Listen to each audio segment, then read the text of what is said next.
नमस्कार। आप सभी आत्मीयजनों का मैं गुरु कथा में हृदय से स्वागत करता हूँ।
गुरु कथा के इस प्रथम दिन की शुरुआत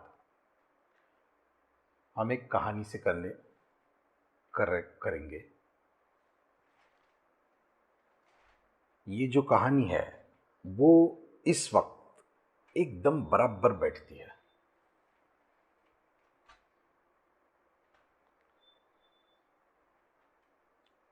आज से बहुत साल पहले की बात है। एक मुनि हिमालय में ध्यानस्थ थे। वो अपनी साधना में मस्त थे और ध्यान की एक उच्च अवस्था में थे।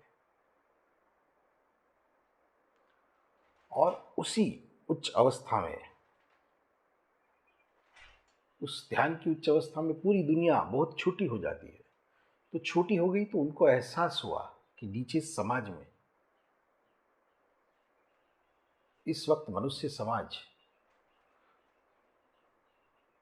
एक समस्या से ग्रस्त है, एक मुसीबत में है, एक समस्या में फंसा हुआ है और वो किसी भी तरह निकल नहीं पा रहा है।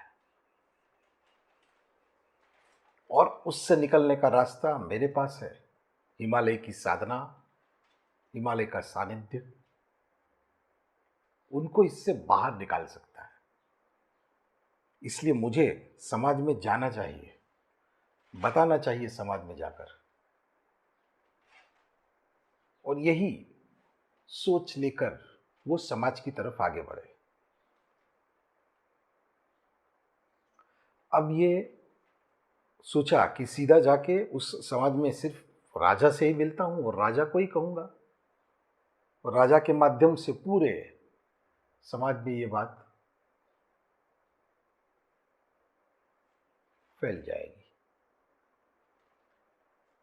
अब वो हिमालय में थे तो हाला ही है, वर्षों से वहीं पे ध्यान कर रहे थे, तो उनका हाव भाव, उनके कपड़े, माने उनका रंग रूप, उनका हुलिया कुछ व्यवस्थित तो नहीं रहा होगा, नहीं होगा। तो वो उससे अनजान थे और सीधे वो महल की तरफ जाने लगे और अंदर घुसने लगे। अंदर जाने लगे तो वो जो पहरेदार थे उन्होंने उनको रोका, क्योंकि वो जान नहीं रहे थे ना कि ये कौन है। तो वो पहरेदारों ने उनको पहचान नहीं पाए, इसलिए उन पहरेदारों ने उनको बोला, ओ महाराज जी कहाँ जा रहे हो? ये क्या आपकी गुफा है क्या? अरे ये राजा का महल है, महल।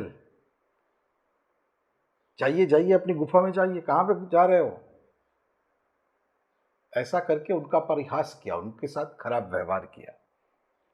तो गुरुदेव ने उनकी तरफ एक दृष्टि डाली और उनको कहा, इसीलिए इसीलिए आज तुम जहां पर हो ना वहां पर हो। इसीलिए इसीलिए माने तुम्हारी ये जो सोच है ना, इस सोच के कारण आज तुम ये पहरेदार हो। कहने का मतलब ये था, इसीलिए तुम अपनी तरफ आते हुए एक अवसर को पहचान नहीं पा रहे हो।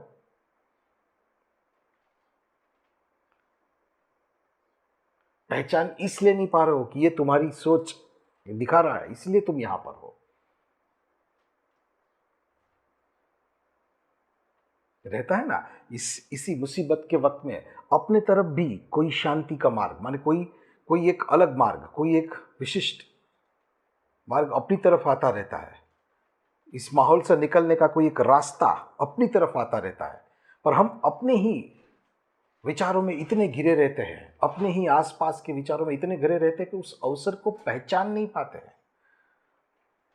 और वैसे भी हम जैसी सोच माने जैसा विचार करेंगे वैसे अपने हाथ से कर्म होंगे, और उसी उसी की तरह का अपने आसपास एक वातावरण रहेगा। इसीलिए उन मुनि ने उसको कहा कि इसलिए तुम जो आज तुम जहां पर हो ना वहां पर हो। पर उनकी आंखों में गजब की ताकत थी।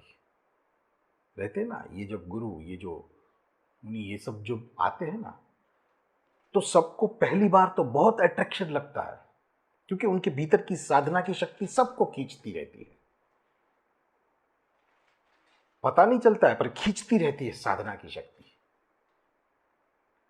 जैसे गणेशपुरी में बाबा नित्यानंद थे, आप कभी देखो कितने काले थे। अब रमण महर्षि जी को देखिए, वो एक लंगोट पहने हुए थे, फिर भी एक बहुत बड़ी भीड़ सिर्फ उनके एक दर्शन के लिए तरसती रहती थी। क्यों? क्योंकि उनके भीतर की वो साधना की शक्ति वो खींचती है। क्योंकि सामान्य मनुष्य के पास वो शक्ति नहीं रहती है, वो इनके पास भरपूर रहती है। इसलिए इंसान समझ पाए या ना समझ पाए, खींचा चला जाता है उनके पास।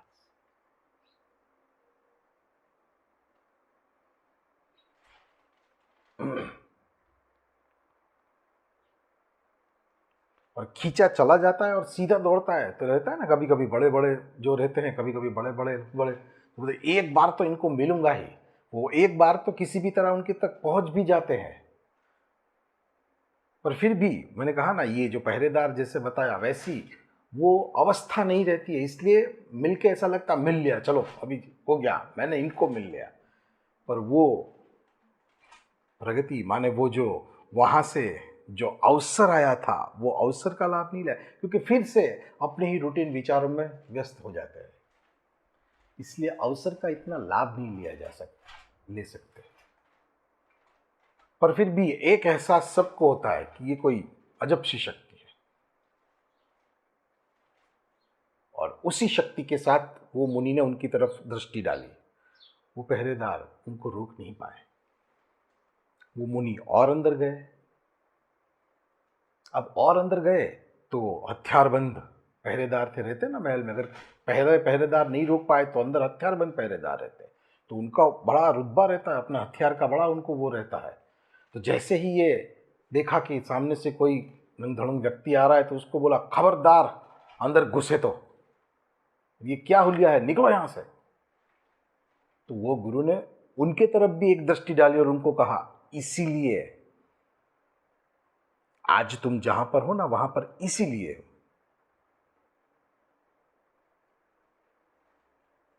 तुम्हारी सोच के कारण तुम्हारी तरफ एक अवसर आ रहा है और तुम उसको हथियार दिखा रहे हो। हथियार तो यहां प्रतीकात्मक रूप से है। कभी कभी अपने ही अंदर के जो विचार से जो हम घिरे रहते हैं, वो भी अपने ही एक प्रकार के हथियार ही बन जाते हैं, और अपनी तरफ आते हुए एक मार्ग को वो हथियार समझने नहीं देते,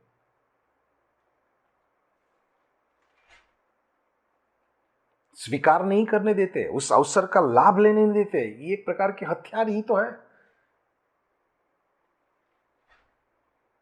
क्योंकि वो अवस्था नहीं रहती ना, इसलिए उसको पहचान नहीं पाते।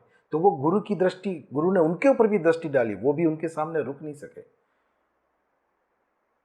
और उनको अंदर जाने दिया। अब अंदर की तरफ गए तो राजमहल का जो राजभवन था, उसके मुख्य पहरेदार माने और उच्च अधिकारी वहां पर खड़े थे। उन्होंने देखा कि सामने से कोई बड़े बड़े बाल बड़े हुए हैं, दाढ़ी बड़ी हुई कोई आ रहा है। तो जैसे ही उनको देखा तो ये दोनों झुक गए, और जैसे ही नजदीक आया तो उनको नमस्कार किया। नमस्कार गुरुदेव, बताइए हम आपकी क्या सेवा कर सकते हैं, बताइए।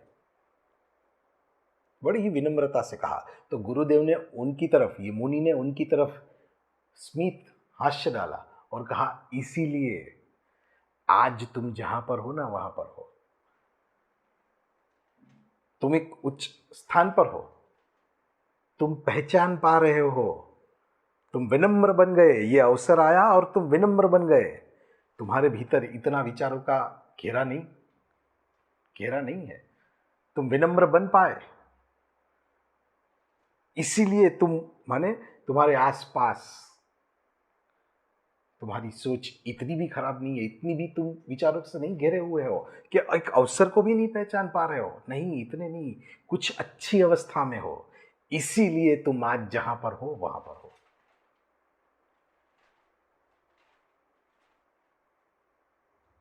तो थोड़े बहुत भी अगर उस अपने ही उस अंदर के भाव के साथ उसके साथ थोड़े बहुत भी संपर्क में रहे तो पता चल जाता है कि ये अवसर है, अवसर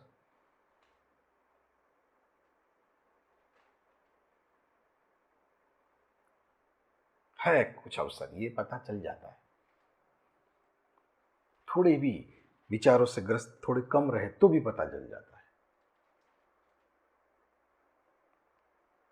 तो वो पहरेदारों ने उनको कहा कि गुरुदेव हम आपकी क्या सेवा कर सकते हैं। तो इन्होंने बताया कि मैं राजन से मिलना चाहता हूं, मुझे आपके राजा से मिलवाइए।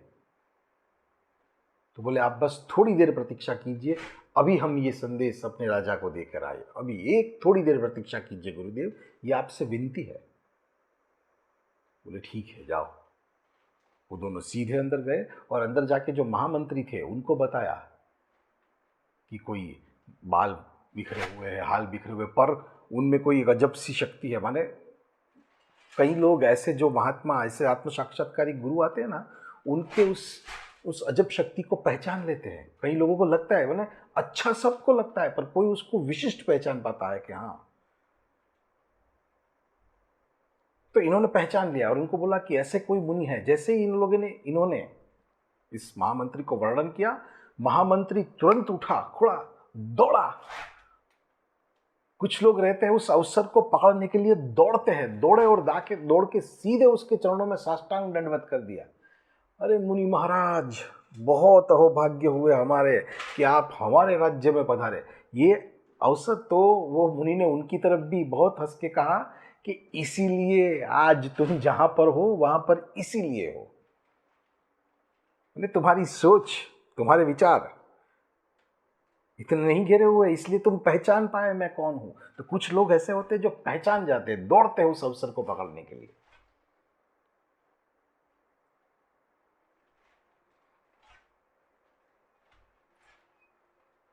तो मुनि जी ने कहा कि मैं राजन से मिलना चाहता हूं, तुम्हारे राज्य के राजा से मिलना चाहता हूं। तो बोलिए चलिए गुरुदेव, मैं उनके पास आपको लेके जाता हूं। जैसे ही वो उनको राजा के पास लेके गए और राजा ने जैसे ही उनको देखा तो राजा अपने सिंहासन से खड़े हो गए और अपना मुगट निकाल के उनके चरणों में रख दिया और कहा अहो भाग्य मेरे, अहो भाग्य जो आप आए। आइए गुरुदेव, पावन कीजिए मेरे महल को, पावन कीजिए मेरे सिंहासन को, पावन कीजिए मेरे राज्य को, बैठिए। खुद खड़े हो गए और अपने सिंहासन पर इन मुनि को बिठा दिया। तो मुनि ने उनको कहा इसीलिए राजन तुम आज जहां पर हो ना वहां पर इसीलिए तुम्हारी सोच के कारण, तुम्हारे विचार के कारण आज तुम राजन। राजन तो ये प्रतीकात्मक रूप है, एक ऐसा इंसान जो विचारों से ग्रस्त नहीं, वो राजा ही हुआ ना जो किसी भी विचारों से ग्रस्त नहीं है। प्रतीकात्मक है, एक ऐसा इंसान जो ना समस्याओं के, ना भय के, ना डर के, ऐसे किसी भी विचार से वो ग्रस्त नहीं है। ऐसा इंसान उस आती हुई ऊर्जा को पहचान लेता है,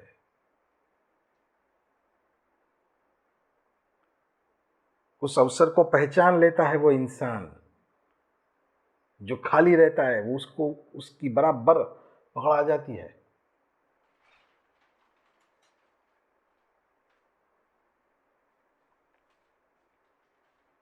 जैसे एक उदाहरण से आपको बताता हूं, जैसे कि आपने शायद सुना होगा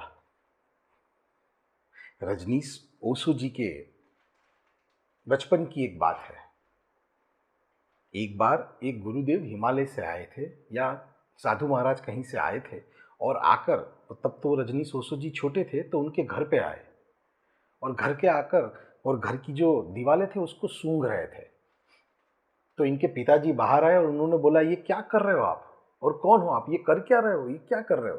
तो बोले तुम्हारे घर में कोई आत्म साक्षात्कारी व्यक्ति है, तुम्हारे यहाँ पे कोई गुरु है। सुगंध आ रही है मुझे उसकी, उसको महसूस कर पा रहा हूं मैं। कोई है। तो जो वो उस अवस्था में रहता है, वो इस अवसर को तुरंत पहचान जाता है कि कुछ है, विशिष्ट है ये।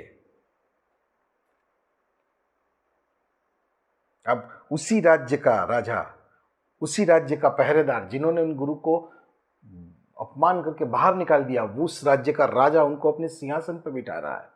तो ये सोच सोच का अंतराल है, सोच सोच का फर्क है। कोई अपना सर्वस्व दे रहा है और कोई उसको बाहर निकाल रहा है।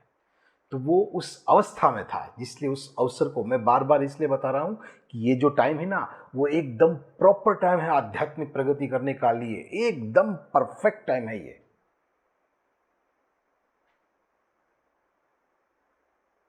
बहुत ही कम मेहनत पर, बहुत ही कम प्रयास पर उच्च आध्यात्मिक प्रगति करने का ये एकदम बेस्ट टाइम है। ये जो इस वक्त ये जो वक्त चल रहा है ना, क्योंकि एक तरफ से सर्जन हो रहा है, हमको दिख रहा है, एक तरफ से कुछ विसर्जन, कुछ माने कुछ अलग विपरीत परिस्थितियां भी दिख रही है, पर सामने कुछ सकारात्मक परिस्थितियां भी है, कुछ सर्जन भी हो रहा है, दोनों हो रहा है।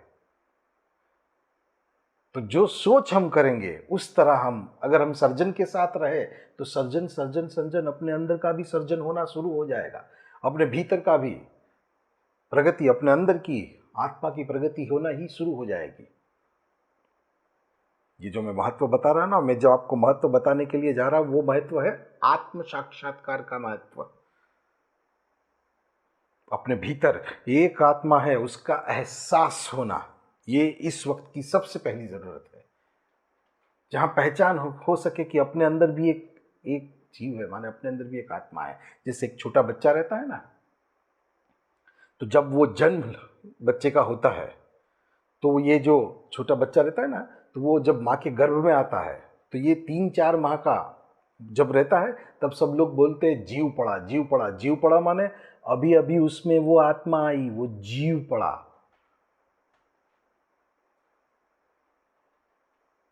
वो ढांचा तो बाद में बनता है, धीरे धीरे धीरे धीरे के धीरे धीरे धीरे धीरे फिर अंदर शरीर रूपी ढांचा बनना शुरू होता है।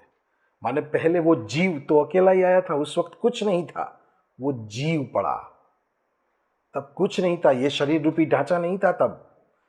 फिर मां के गर्भ से बाहर आता है, तब उसके ऊपर शरीर का एक ढांचा बन जाता है, पर अंदर वो जीव तो रहता ही है।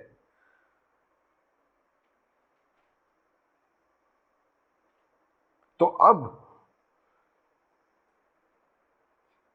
जरूरत है कि आया था कौन, वो जीव बाहर आया है। कौन? वो जीव आया है ना, उस मां की मदद से ये जीव आया है। पर उसके ऊपर का ढांचा तो जीवन भर, कई बार ऐसा होता है जीवन भर नहीं, जीवन भर यही होता है कि वो ढांचा हट ही नहीं पाता है, ये एहसास ही नहीं हो पाता है कि मैं एक आत्मा हूं। पूरे का पूरा जीवन उस शरीर के साथ चला जाता है, उस शरीर के विचार, शरीर के साथ माने विचार, विचार विचारों के साथ। कहीं भी कोई भी ऐसा वक्त नहीं मिलता है जहां पर एहसास हो कि मैं ये शरीर नहीं हूं, मैं एक आत्मा हूं।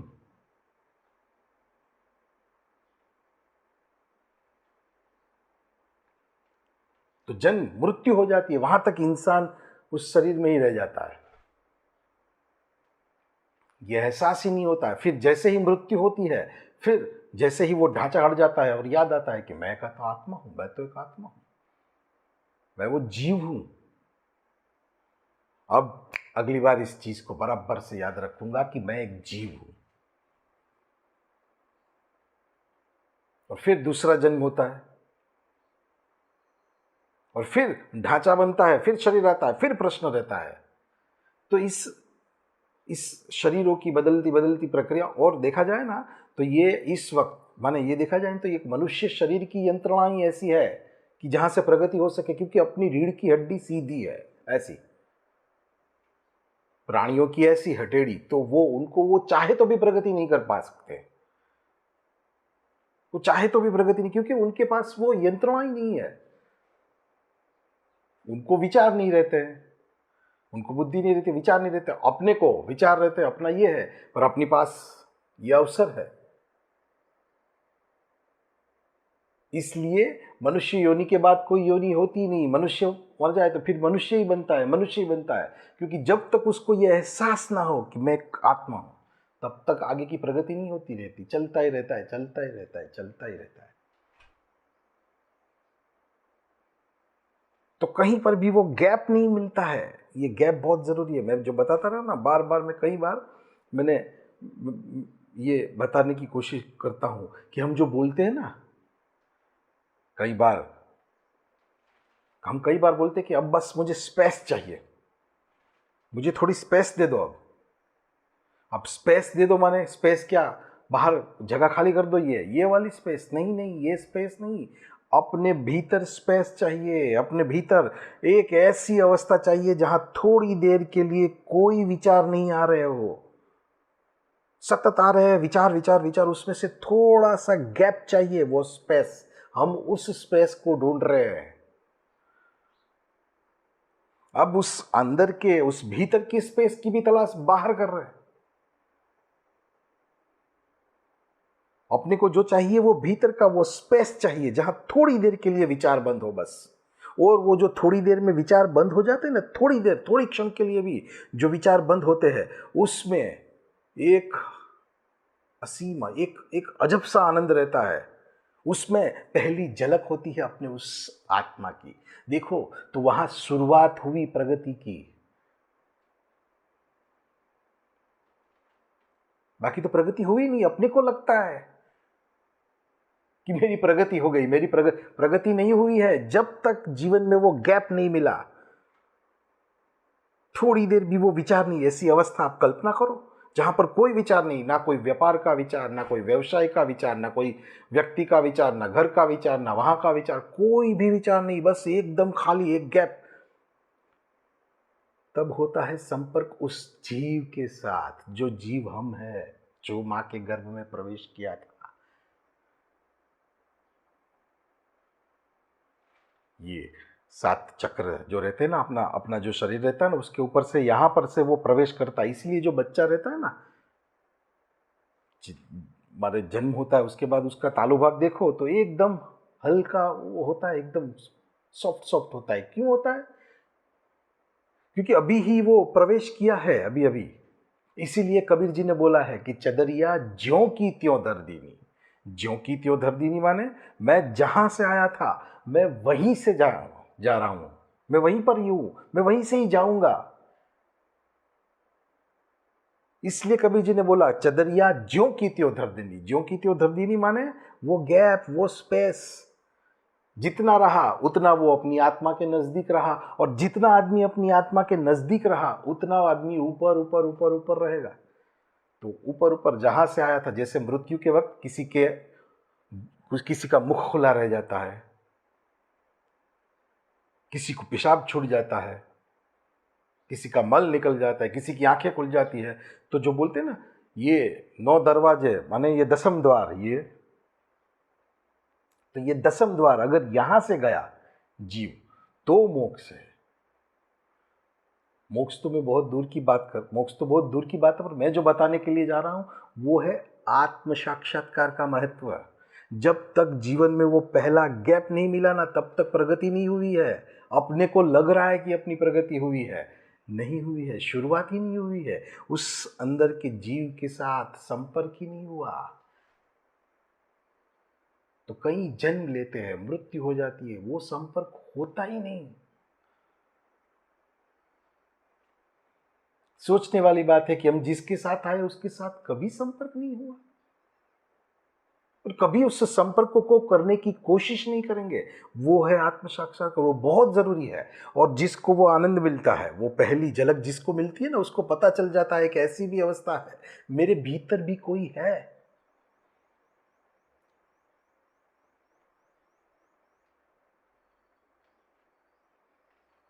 मेरे अंदर भी कोई बैठा हुआ है,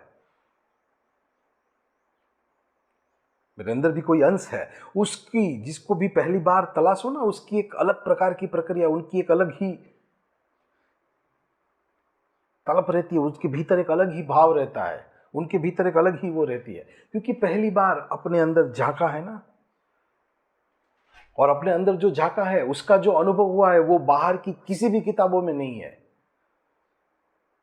बाहर की किसी भी इंफॉर्मेशन में नहीं है, कहीं पे भी वो नहीं है।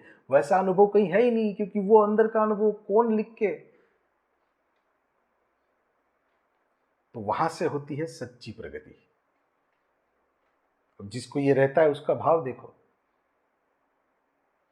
एक बार एक राजा थे, सच्ची घटना है, पर्शिया के बोखेरा करके एक प्रदेश है, वहां के एक राजा थे अब्राहम करके। अब उनको ये आत्म साक्षात्कार की बड़ी इच्छा थी, ये आत्मा की जागृति, आत्मा की ये सब इनको प्राप्त करने की बहुत इच्छा थी। और इसके लिए वो एकदम बहुत ही प्रयासरत थे। अपने राज्य में सब जगह पे देख लिया, सबको पूछ लिया, कहीं पर वो उनको वो रास्ता नहीं मिला। तो एक बार रात को अपने ही बेड पे सोए हुए थे, अब राजा थे तो बराबर फूल वूल लगाए, माने एकदम जैसे एक राजा का बेड रहेगा वैसा था, और आराम से सोए हुए थे। और अचानक उनको महल की छत के ऊपर से कुछ आवाजें आई। महल की छत के ऊपर कोई था, महल की छत के ऊपर कोई था, आवाजें आई तो वो कुछ खुसुर फुसुर कुछ बोल रहा था। तो उन्होंने तुरंत अपने सिपाहियों को बोला, जाओ कोई छत के ऊपर है और पकड़ के लाओ, कौन है वो। तो सिपाही कोई दो इंसान को पकड़ के लेके आए, बोले राजा जी ये है। तो बोले क्या कर रहे हो, कौन हो, यहाँ पे छत पे क्या कर रहे हो, इतनी रात गए। तो बोले माफ करिए राजा जी, गुस्ताखी माफ, क्षमा कीजिए, क्या करे, दोनों गरीब लोग हैं, और गरीब लोग हैं तो हमारे पास हमारे ऊँट ही हमारी जीवन यापन का एकमात्र मार्ग है, और वो हमारे दो ऊँट नहीं मिल रहे, कहीं पे खो गए हैं राजन, इसलिए उसको ढूंढ रहे हैं। तो राजा बोलते, अरे मूर्ख, तुम्हारे ऊँट खोए हुए रण में और तुम ढूंढ रहे हो मेरी छत के ऊपर, मेरे महल की छत के ऊपर। तो उसमें से एक जो था ना, वो बोला, गुस्ताखी माफ महाराज, पर आपके बारे में सुना है बहुत कि आप एक सच्ची आध्यात्मिक प्रगति प्राप्त करना चाहते हैं। आप बड़े बड़े विद्वानों से, संतों से बार बार मिलने के लिए जाते रहते हैं कि कहीं से प्रगति हो, कहीं से प्रगति हो, माने किस तरह वो विकास हो। पर मुझे ऐसा लग रहा है, क्षमा कीजिए, मुझे ऐसा लग रहा हो कि ऐसे ऐसे फूलों से सजे हुए बिस्तर पर, ऐसी आराम की जगह पर, वहां पर बैठे बैठे भी क्या आपको वो मिलेगा जिसकी आप तलाश कर रहे हो।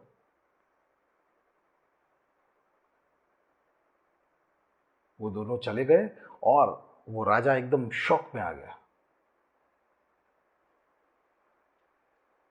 बोले बात तो सही कर रहा है, तो मैं क्या करूं। दूसरे दिन अपने मंत्रियों को बुलाया, सब विद्वानों को बुलाया, मुझे ढूंढो, मुझे कहीं से भी अपना वो मार्ग चाहिए। तो इन लोगों ने बताया, अपने यहाँ पे तो कुछ पता नहीं चल रहा है, पर ये जानने को मिला है कि भारत में ऐसे लोग हैं, आप भारत जाइए, भारत में शायद ऐसे लोग मिल जाएंगे। तो देखो, वो पहला, माने मैं जो बता रहा हूं ना, इसका महत्व, आत्म साक्षात्कार के लिए इंसान क्या कुछ नहीं करता है। और ये आत्म साक्षात्कार भी बहुत बड़ा वर्ड है ना, आत्म साक्षात्कार भी बोलते तो सबको बहुत बड़ी बात लगती। मैं ये भी नहीं बता रहा हूँ, इसको भी अपनी तरह के समझ, अपनी तरह से बताता हूँ। एक ऐसी अवस्था जहां पर कोई भी विचार ना हो, ऐसा थोड़ा टाइम जीवन में मिले, थोड़ा अलग आनंद रहेगा, कुछ नहीं रहेगा, एक अलग मजा रहेगा, एहसास होगा कि मेरे अंदर भी कुछ है, मैं भी, मेरे अंदर भी कुछ उस परमात्मा का अंश, उस आत्मा रूपी कोई शक्ति मेरे भीतर भी है।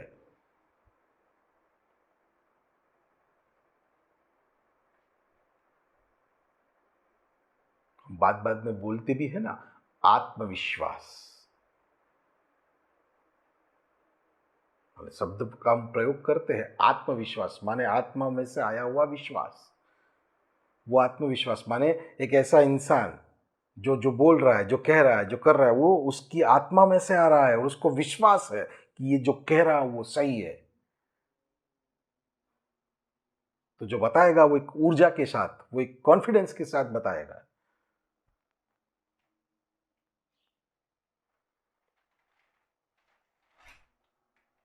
तो उस आत्मिक प्रगति के लिए उस आत्म साक्षात्कार के लिए वो राजा पर्सिया से भारत आया।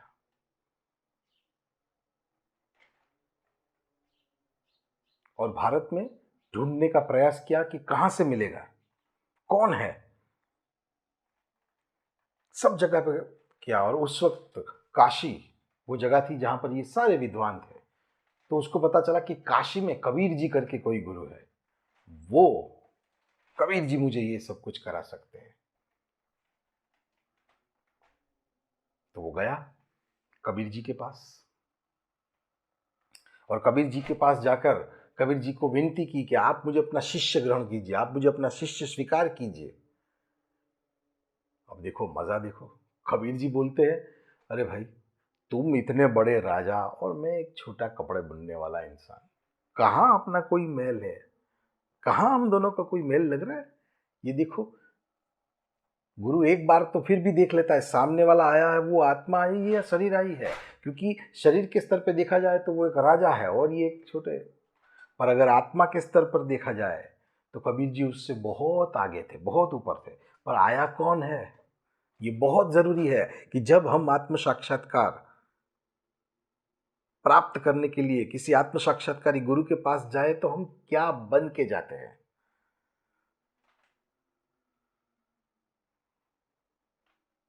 कौन सा भाव लेके जाते हैं। वहां पर से तय होता है अपनी प्रगति, अपना विकास होना, अपना सही विकास होना वहीं से तय होता है।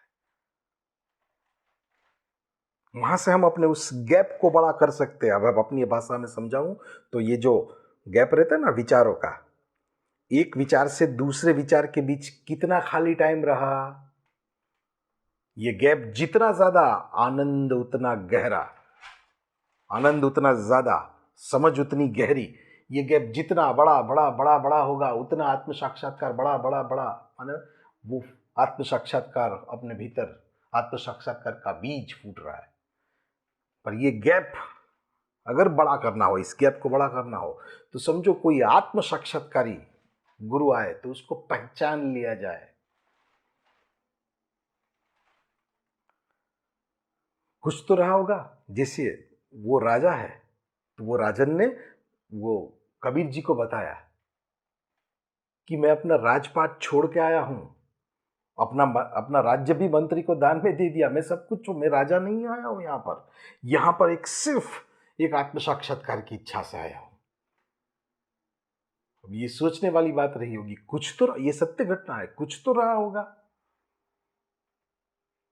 कि एक इंसान अपना राजपाट, अपना धन दौलत, अपना ऐश्वर्य सब छोड़ के सिर्फ आत्म साक्षात्कार के लिए आ रहा है। इसका मतलब जो सुविधाएं हैं जिसको हम सुख मान रहे हैं वो सुख नहीं है, सुख ये गैप में है, ये अंतराल में सुख है, वो सुख नहीं है। हमको जो लग रहा है वो सारी की सारी सुविधाएं हैं। हमारे रहते हैं ना प्लानिंग कि ये ऐसा करेंगे, फिर बड़े होंगे तो ऐसा करेंगे, फिर बुढ़ापे में ऐसा करेंगे, ये करेंगे और फिर आराम से जिएंगे। पर ऐसा होता नहीं है, होता नहीं है माने, क्योंकि ये डिफरेंट जो है ना, दो अलग अलग, उसको समझ नहीं पाते। वो सारी की सारी सुविधाएं हैं। अब उस अवस्था में सुख प्राप्त करने के लिए जाएंगे तो कहां से होगा। सुख तो अपने भीतर अभी भी है, आज भी है, उसके लिए अभी तक प्रयास करके आखिर में क्या, अभी ही उपलब्ध है। मैंने बताया ना, अवसर, ये अवसर को पहचानते आना चाहिए। ये बार बार इसलिए बता रहा हूं कि ये जो टाइम है ना, ये एकदम एप्रोप्रिएट टाइम है अवसर का।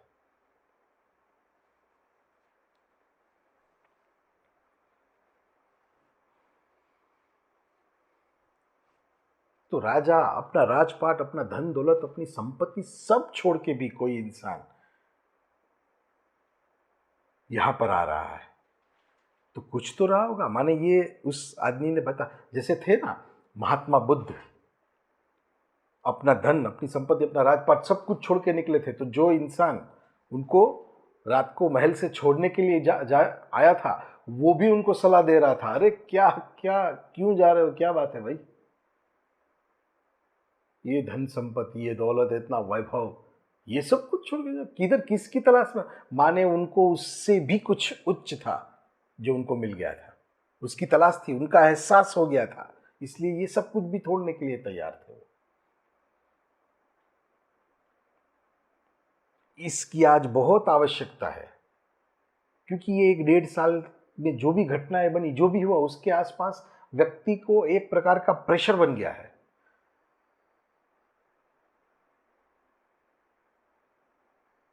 और अब जो जाना है वो भीतर के गैप लेके काम करना है।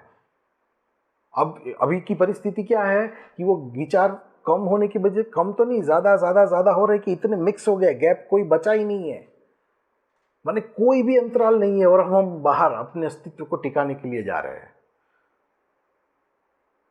आज तो विज्ञान भी मानता है कि ये प्रेम, ये करुणा, माने ये उदारता, किसी की मदद करना, ये सारे उच्च भाव है, ये सारे उच्च स्पंदन है। ये हमारे स्पंदन बढ़ाते हैं, ये हमारी इम्यूनिटी को बढ़ाते हैं, आज विज्ञान भी मानता है। मैं जो बता रहा हूं, ये जीव जीव जीव माने क्या? वो आत्मा माने वो क्या है? वो एक प्रकार की शक्ति ही है अपने भीतर। वो परम शक्ति, परमात्मा की जो शक्ति है, उसका एक अंश अपने सबके भीतर है, वो परम शक्ति। इसलिए जो आत्मा के नजदीक आया, जो आत्मा के पास आया, उसके आसपास की शक्तियां बढ़ जाती है, उसकी शक्तियों का स्तर बढ़ जाता है, अपने आप इम्यूनिटी बढ़ जाती है। तो अपना स्पंदन जो बढ़ते हैं ना, उसके स्पंदन बढ़ जाते हैं, जो इस महामारी के स्पंदनों से काफी ऊपर के हैं। इसीलिए मैं बता रहा हूं कि इस वक्त आत्म साक्षात्कार का महत्व बहुत है। ये प्रॉपर टाइम है आत्म साक्षात्कार प्राप्त करने का, और ऐसा ही एक अवसर अब जुलाई माह में गुरु पूर्णिमा में भी आने वाला है।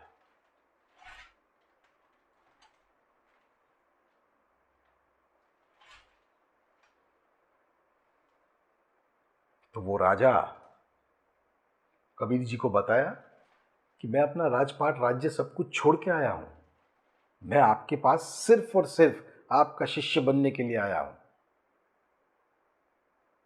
कबीर जी ने ये तो जान लिया कि ये राजा तो नहीं आया यहां पर, राजा नहीं आया है, यहां पर कोई और आया है। ठीक है, पर उन्होंने कुछ जवाब नहीं दिया, पर अभी नहीं। तो कबीर जी की पत्नी ने उनको कहा, स्वीकार कर लीजिए, बेचारे कहाँ से आए हैं, इनको अपना शिष्य बना लीजिए। तो अपनी पत्नी के आग्रह पर इन्होंने इनको शिष्य के तौर पर स्वीकार कर लिया।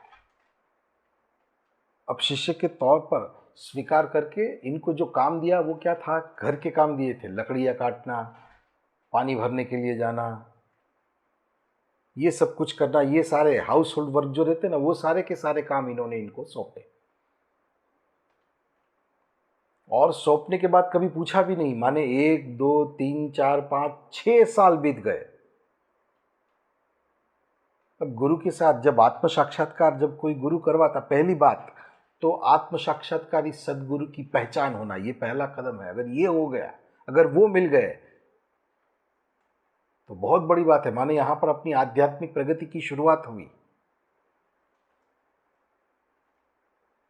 दूसरी बात, ये जो आत्म साक्षात्कारी गुरु होते हैं, जो आत्म साक्षात्कार दे सके ऐसे माध्यम होते हैं, वो अपने भीतर थोड़ी जगह बनाते हैं।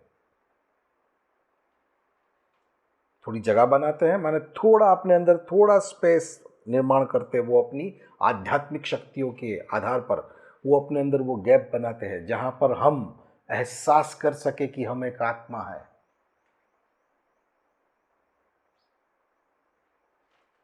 बाकी 1 2 कई सारे जन्म चले जाते हैं, ये एहसास हो ही नहीं पाता है।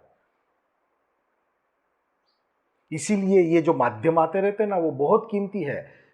देखो, 2 प्रकार होता है, एक तो आत्म साक्षात्कार प्राप्त करना, और एक दूसरा होता है दूसरों को वो आत्म साक्षात्कार दे सके। ऐसी स्थिति वाले माध्यम बहुत लंबे अरसे के बाद आते हैं, बहुत लंबी प्रतीक्षा करनी पड़ती है। उसके बाद कोई ऐसा आता है, ये अपना जन्म मरण का जो चक्कर रहता है ना, याद ही नहीं रहता है। फिर मैंने बताया ना कि फिर जब शरीर छोड़ते तब याद आता है, अरे मैं तो एक जीव हूं, मैं तो एक आत्मा हूं, अगले बार तो बराबर याद रखूंगा। फिर कोई धनवान के गरीब रहते हैं तो ऐसा लगता है कि धनवान बनना है, दूसरा जन्म उसमें चला जाता है। धनवान बनते हैं तो ऐसा लगता है अति धनवान। तीसरा जन्म चला जाता है। मान ये चक्कर चलता ही रहता है। इस सारे चक्कर जन्म मरण के चक्कर में से तब तक छूट ही नहीं सकते। मनुष्य योनि के बाद कोई और योनि है ही नहीं। मनुष्य चलता ही रहता है, चलता ही रहता है। उस सारे के सारे गैप में अगर कहीं पे कोई आत्म साक्षात्कारी सदगुरु आपसे मिल गए, संपर्क हो गया, तो समझो कि ये अवसर है।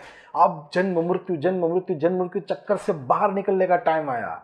ये एक स्वर्णिम अवसर है। अगर कोई आत्म साक्षात्कारी सदगुरु मिला, हम अपने उस जन्म मृत्यु के सारे भेद को तोड़ सकते हैं। ये अवसर है। इसीलिए मैंने उस कहानी से शुरुआत की थी कि उनकी तरफ जो आ रहा था, उस अवसर को पहचान कौन पाया? जो उस अवस्था पे था, उसने पहचान लिया कि अवसर है, इसको कहाँ पे बिठाना चाहिए। वो राजन ने बिठाया ना अपने सिंहासन के ऊपर।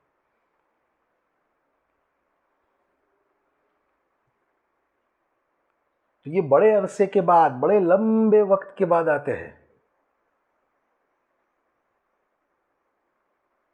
और इनका एक ही काम रहता है, आत्म साक्षात्कार देना, और सामान्य से सामान्य मनुष्य को आत्म साक्षात्कार देना।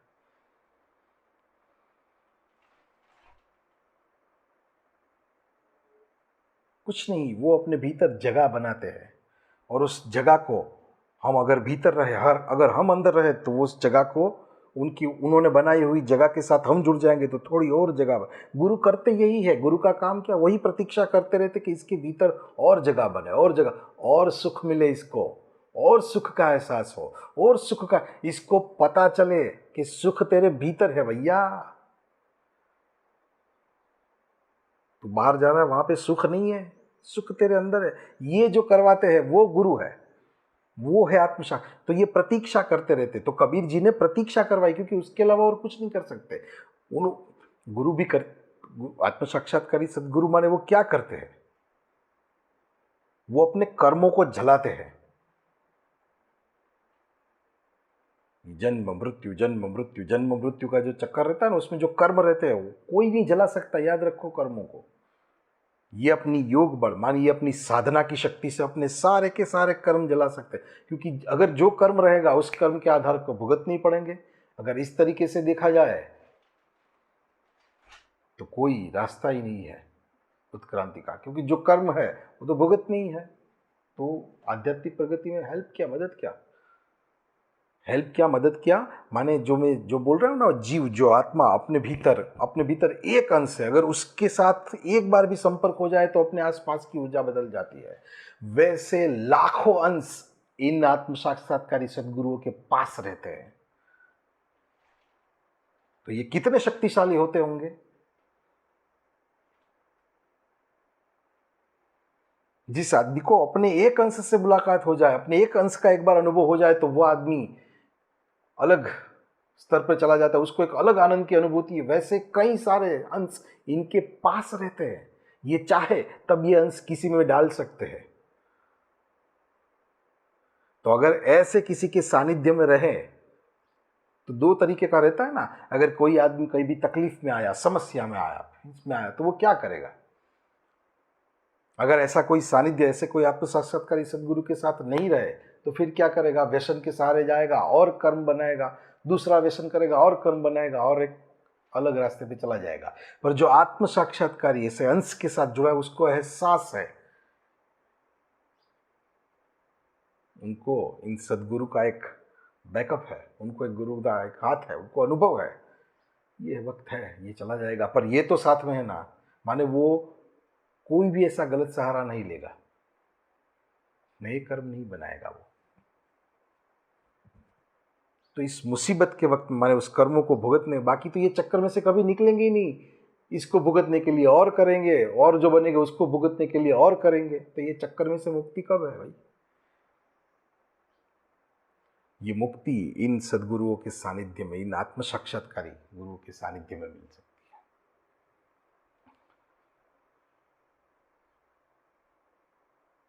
तो गुरु और कुछ नहीं करते, सिर्फ और सिर्फ प्रतीक्षा करते रहते कि भीतर एक गैप बने, और अगर कोई उस आत्मिक स्तर पर रहा तो वो उस गैप को पहचानेगा। जितना पहचानेगा उतना बड़ा बड़ा बड़ा हो जाएगा। जैसे थे ना संत एकनाथ के वक्त, एक बार उनके यहाँ पर एक गरीब स्त्री थी और उनका एक लड़का था। वो उनको आश्रम में लाई और उसकी इच्छा थी कि वो वहीं पर आश्रम में रहे, और उस बच्चे को पूर्णपुरी बहुत पसंद थी। तो संत एकनाथ ने उसका नाम ही रख दिया पूर्णपोड़ा। अब ये पूर्णपोड़ा जो है ना, उनका संत एकनाथ के प्रति बड़ा प्रेम था। माने उसको कुछ पता नहीं चलता था। वैसे भी ये जो है ना आत्म साक्षात्कार, माने अगर इसमें कुछ ज़्यादा एजुकेशन की, ज़्यादा माने उसकी किसी की ज़रूरत नहीं है। तो इसको कुछ ज़्यादा पता नहीं चल रहा था, बस इसको ये संत एकनाथ के प्रति बहुत प्रेम था, बहुत स्नेह था, बहुत ही उसके प्रति भाव था। याद रख लो, अगर किसी आत्म साक्षात्कारी सदगुरु के साथ प्रेम हो गया ना, स्नेह हो गया ना, तो लगा दी हमने बड़ी जंप परमात्मा की तरफ, लग गई अपनी जंप परमात्मा की तरफ। अगर किसी आत्म साक्षात्कारी माध्यम के प्रति प्रेम हो जाए, देखा है ना, हम जिनको भी देखते हैं प्रेम से भरे रहते हैं। जैसे जलाराम बापा थे, इनका अपने भोजलराम गुरुदेव के प्रति बहुत प्रेम था। उसी प्रेम के कारण उनके पास से वो चीज ले सके। ये सारा का सारा संबंध प्रेम और स्नेह से भरा हुआ है। अगर किसी आत्म साक्षात्कारी गुरु के साथ प्रेम हो गया, स्नेह हो गया, तो जंप लगा दी हमने परमात्मा की तरफ। जंप लगा दी माने कैसे? जंप लगी माने आत्म साक्षात्कारी सदगुरु, वो उनके भीतर तो जो मैं गैप बोल रहा हूं ना, वो गैप बहुत बड़ा है। उनको तो विचार ही नहीं आते हैं, वो एकदम खाली है। तो उसमें से जो आ रहा है वो विश्व की चेतना बह रही है, उनमें से विश्व चेतना उनके माध्यम से बह रही है। और हम उनको प्रेम करेंगे तो किनको प्रेम करेंगे? हम प्रेम करेंगे उस विश्व चेतना को, उनके माध्यम से अपने को भी आना शुरू हो जाएगी। इसीलिए बता रहा हूं कि आत्म साक्षात्कारी गुरु से प्रेम हुआ तो लग गई जंप, हो गया बेड़ा पार।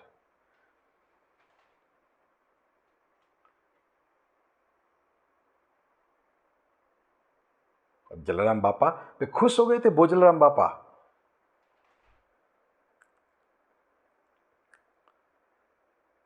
और फिर उन्होंने जलाराम बापा को, उनकी इच्छा थी कि एक मैं सदाव्रत खोलूं।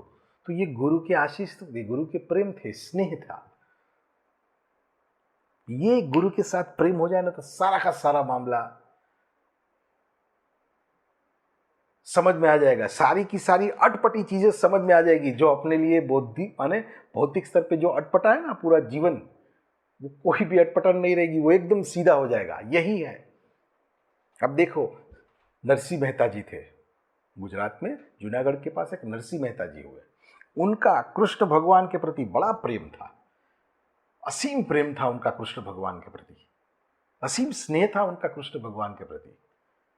एक बार साधना करते करते करते करते शंकर भगवान उनके ऊपर, उनको आशीर्वाद दिया और शंकर भगवान को कहा उन्होंने, तो ये जो मैं बताता हूँ ना, इसमें ज़्यादा कुछ स्मार्ट होने की या ज़्यादा इंटेलेक्चुअल होने की ज़रूरत नहीं है। सिर्फ इसमें अपने भीतर कितना प्रेम है, कितना भाव है अपने भीतर, उससे सारा काम होता है।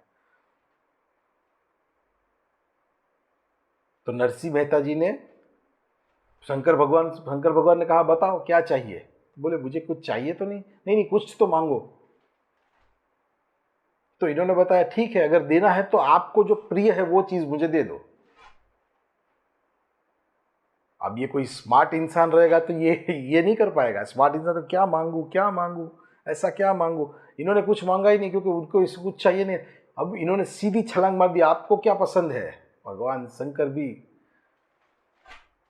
उन्होंने बोला सब कुछ मांग लिया इस इंसान ने। तो उन्होंने फिर, ऐसी कहानी है, ऐसी वार्ता, ऐसा बताते हैं कि उन्होंने फिर नरसिंह मेहता जी को कृष्ण रास लीला के दर्शन करवाए, लेके गए उस टाइम पे, जहाँ कृष्ण भगवान गोपियों के साथ रास लीला करते थे, जहाँ पर एक एक गोपी प्रेम से भरी, एक एक गोपी अपने आप को कृष्ण को अनुभव कर रही थी।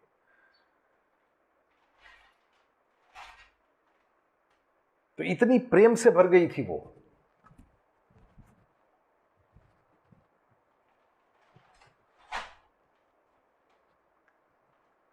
फिर उनको ये कुछ भी करने की जरूरत नहीं रहती है। जो प्रेम से भर जाता है, जो अंदर से भर जाता है, उनकी प्रगति अपने आप हो जाती है। वो अपने आप छलांग मार देता है उसकी तरफ, क्योंकि वो हम किससे प्रेम कर रहे हैं उसके ऊपर डिपेंड है। अब एक शरीर में रहा हुआ इंसान किसी दूसरे शरीर के प्रेम में पड़ता है तो वो लिमिट है शरीर की, तो वो शरीर तक का प्रेम रहेगा। लिमिट बंधा हुआ है ना शरीर में, वो किसी शरीर को प्रेम करेगा तो वो लिमिट वाला प्रेम है।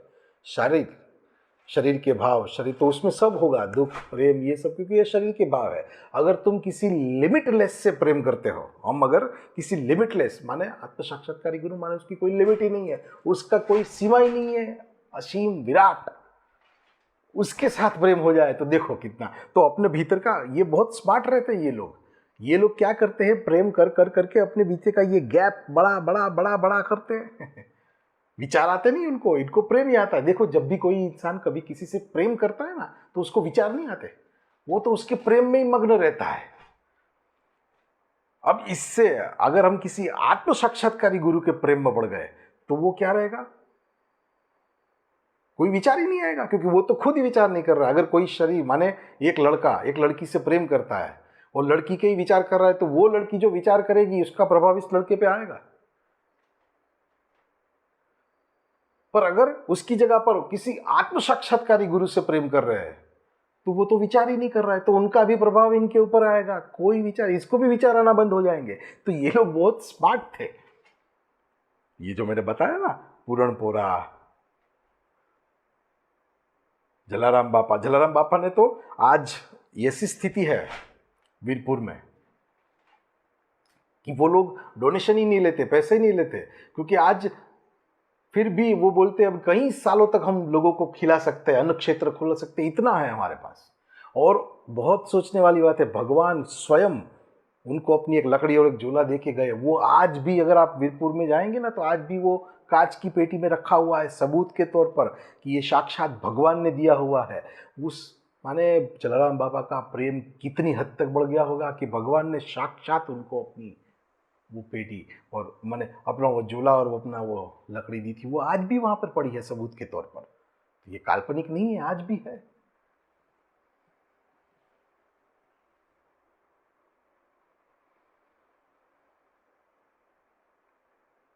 तो इस स्नेह, इस प्रेम के कारण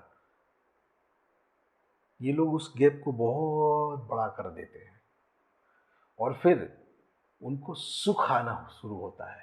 और जब वो सुख की अनुभूति करते हैं तो वो अलग रहता है, उनको कोई विचार नहीं रहते।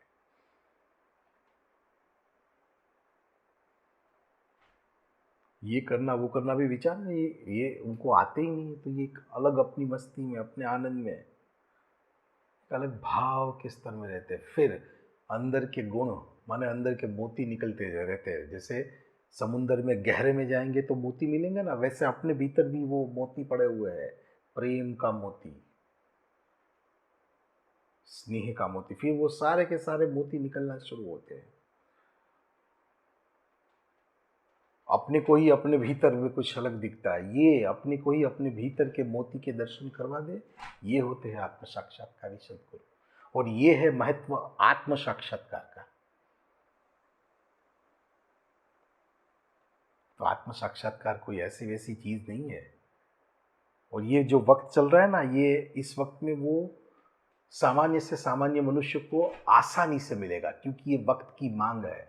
परमात्मा भी एक अवसर दे रहा है सबको।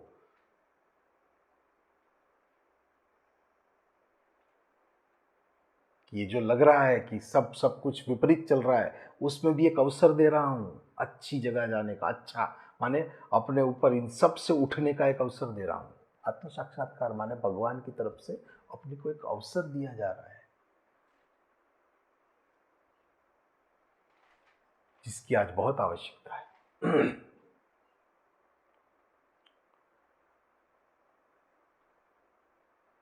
तो नरसिंह मेहता जी को वो जो प्रेम हुआ था ना, तो कहते हैं कि रास की लीला के दर्शन करते करते करते एक बार कृष्ण भगवान की दृष्टि नरसिंह मेहता के ऊपर पड़ी।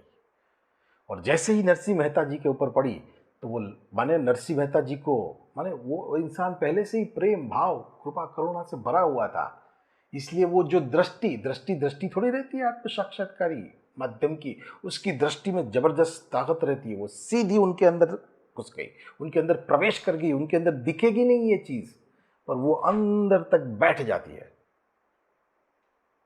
वो जो हीरा जिसकी तलाश करते रहते हैं शिष्य, वो गुरु उनको सौंप देते हैं, उनको दे देते हैं।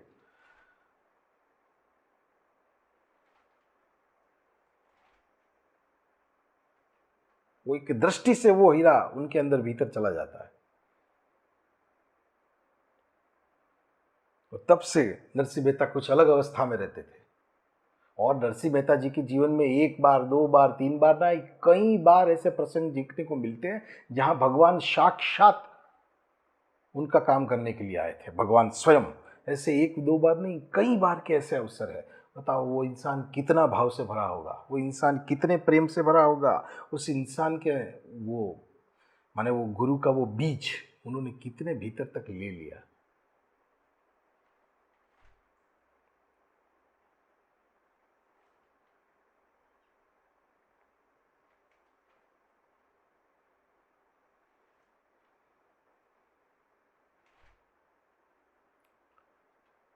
तो पूरणपुरा हम थे संत एकनाथ के यहाँ पर पूर्णपुरा, जो उन्होंने उसको शिष्य के तौर पर स्वीकार किया पूर्णपुरा को। अब ये पूर्णपुरा कुछ ज़्यादा ज्ञानी नहीं था। हम उस बात पे कर रहे थे कि इसमें कुछ ज्ञान की माने ज़्यादा सोच की ज़रूरत नहीं है। तो पूर्णपुरा इतना कुछ ज्ञानी नहीं था, बस उनको इनके प्रति बड़ा प्रेम था, इनके प्रति बड़ा स्नेह था, बस ये होना ज़रूरी है। तो एक छलांग लग जाती है गुरु के प्रति अपनी। फिर थोड़ा वक्त निकला, थोड़ा समय गया, थोड़ा फिर उनके आखिर के वक्त में वो एक ग्रंथ लिख रहे थे संत एकनाथ जी। तो उनको लगा कि अब ये ग्रंथ मैं पूरा नहीं कर पाऊंगा। तो उन्होंने बोला कि ये ग्रंथ मैं पूरा नहीं कर पाऊंगा, तो अब ये ग्रंथ मेरे बदले, मेरे जाने के बाद कोई और पूरा करेगा, मेरा ही कोई और शिष्य इस ग्रंथ को पूरा करेगा। तो बोले कौन पूरा करेगा आपके उस ग्रंथ को? सब लोगों को लगा कि ये होगा, ये होगा, ये होगा। पूरणपोड़ा किसी के भी ध्यान में नहीं था। सब कुछ हो गया। फिर संत एकनाथ ने बोला कि मेरा जो वो ग्रंथ है ना, वो पूरणपोड़ा पूरा करेगा। और सही में पूरणपोड़ा ने वो ग्रंथ पूरा किया। अब पूरणपोड़ा ग्रंथ पूरा किया माने वो कैसे, ये घटना क्या बनी होगी, ये घटना क्या होती है? जैसे मैं जो बता रहा हूं ना बार बार, ये जो गैप होता है, गैप माने जहां पर एक विचार से दूसरे विचार के बीच हम कितने खाली रहे, ये गैप कितना बड़ा, उतना ज्यादा आनंद, उतना ज्यादा प्रेम, उतना ज्यादा सुख अपने को मिलता है, उतना ज्यादा हम अपने उसमें जो बोलता हूं ना, जन के वह जीव पड़ा, वो आत्मा के नजदीक जाते हैं अंदर। अब जितने नजदीक जाते हैं उतने आदमी ऊपर ऊपर ऊपर ऊपर जाते हैं। तो ऊपर ऐसा बहुत सारा ज्ञान पड़ा हुआ है।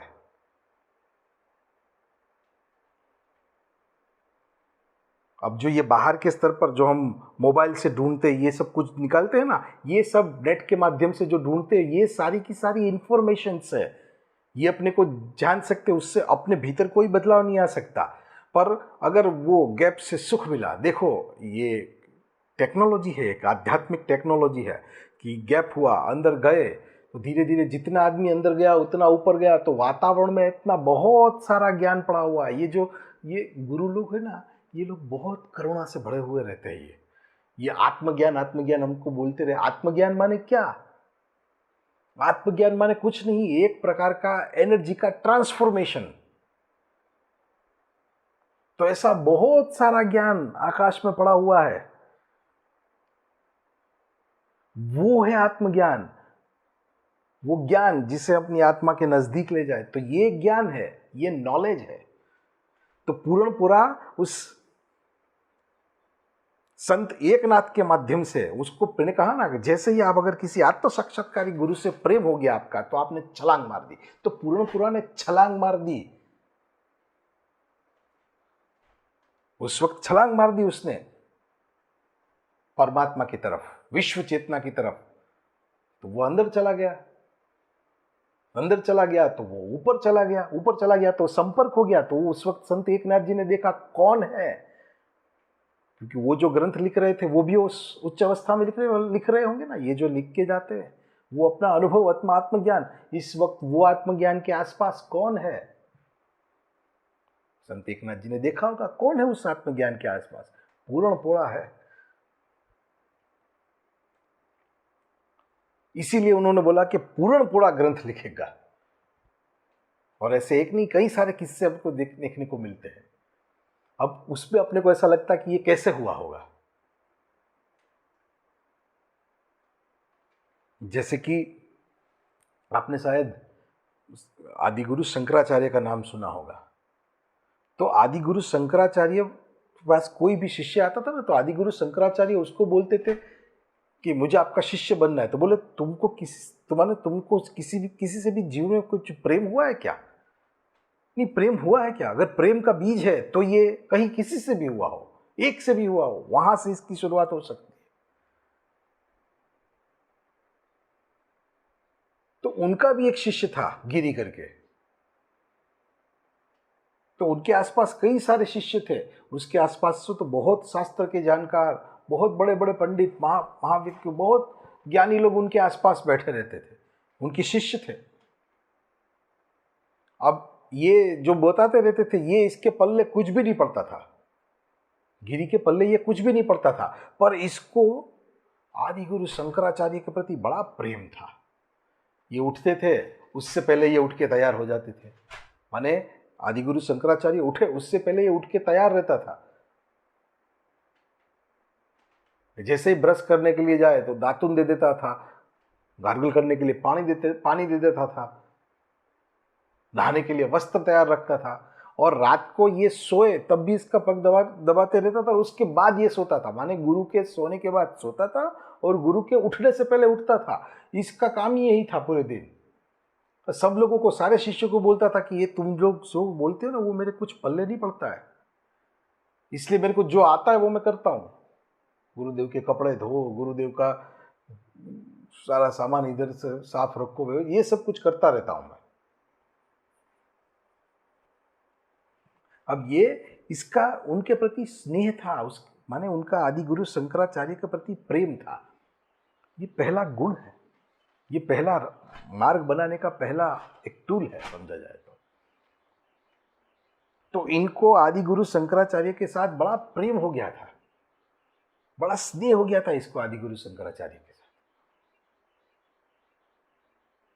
और उसी प्रेम के कारण, उसी स्नेह के कारण वो कनेक्ट हो गया गुरु के साथ।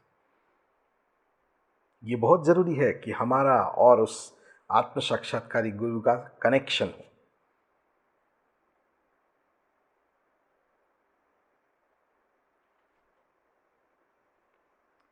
तो आदिगुरु शंकराचार्य जी एक बार कुछ व्याख्यान करने के लिए बैठे थे और बहुत सारे शिष्य बैठे थे, सब सारे शिष्य आ गए थे, पर ये गिरी नहीं आया था। तो ये उनकी प्रतीक्षा कर रहे थे, ऐसा सुनने को मिला कि ये इनकी प्रतीक्षा कर रहे थे। तो बाकी सारे जो शिष्य थे उन्होंने कहा कि गुरुदेव छोड़िए, क्यों उसकी प्रतीक्षा कर रहे हैं, और अगर वो भी आ भी गया तो उसको कुछ समझ में तो आने वाला नहीं है, उसको ये कुछ समझ में नहीं आता है, छोड़िए, सब कुछ छोड़ दीजिए। तो ये गुरु जो करते रहते ना, वो क्या रहते हैं, उसके भीतर का गैप बनाते रहते हैं, वो प्रतीक्षा करते रहते हैं, गैप बने। तो धीरे धीरे उस प्रेम के कारण उसके भीतर एक गैप बन गया था, और इन्होंने अपनी आंख की दृष्टि डाली, आंख बंद की और सीधा अपने भीतर का जो सारा का सारा ज्ञान था वो सीधा उस गिरी को, अब जितना वो तो असीम अस्तित्व भरे हुए है, उनके पास असीम ज्ञान पड़ा हुआ है, उनका तो कोई अस्तित्व ही, उनका तो कोई गैप, वो तो लिमिटलेस हो गए हैं। अगर हम इतना गैप बना पाए तो अपने को इतना मिलेगा, इतना बना पाए तो इतना मिलेगा, जो जितना बना पाए उतना मिलेगा। उनके जितना मिलना तो कठिन है, क्योंकि ये जन्मों जन्मों की साधना के बाद, जन्मों जन्मों की प्रतीक्षा के बाद ऐसे कोई आत्म साक्षात्कारी माध्यम आते हैं। तो इतना गैप बन गया तो इतना सही। जैसे बोलते हैं ना, श्री रामकृष्ण परमहंस बोलते हैं, ये आत्म साक्षात्कार का माने गुरु गुरु आत्म साक्षात्कार का मतलब क्या? एक नमक से भरी हुई पोटली, वो है शिष्य, और वो आत्म साक्षात्कारी सदगुरु को जानने के लिए गई, पहचानने के लिए गई। आत्म साक्षात्कारी सदगुरु माने असीम सागर। एक नमक से भरी हुई पोटली सागर के पास गई, सागर के अंदर गई। जैसे ही पानी के अंदर गई, नमक खत्म। जैसे नमक पानी में पिघल जाता है, उस तरह वो शिष्य पिघल जाता है, उसको खुद को पता नहीं चलता है वो लिमिटलेस में कहां खो गया। तो इनके भीतर से सीधा कुछ प्रेम का फुवारा उस गिरी की तरफ छूटा, और गिरी ने लिखा, और उनका नाम तब से तोतकाचार्य हो गया।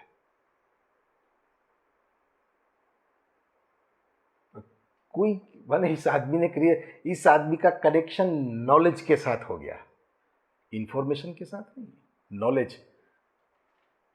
तो ये भी ऐसा ही था, जैसे पूर्णपुरा था वैसा ही था।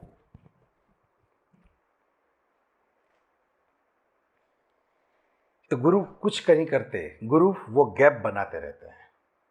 और हम मैनेजमेंट की बात करते रहे, मुझे लगता है अपने से ज़्यादा अच्छा और अपने से ज़्यादा बेटर मैनेजमेंट ये सब संत लोग करते थे। मुझे कई बार होता था, कई बार मुझे दिखता था कि ये लोग क्या करते। जैसे भगवान यीशु थे, तो भगवान यीशु को जब क्रूसीफाई किया गया, तब उसको जब कील ठोकी गए उनके हाथों पे, पैरों पे, तब भी वो उन्होंने वही बोला था कि भगवान माफ़ कर देना इनको, ये लोग क्या कर रहे हैं इनको मालूम नहीं है।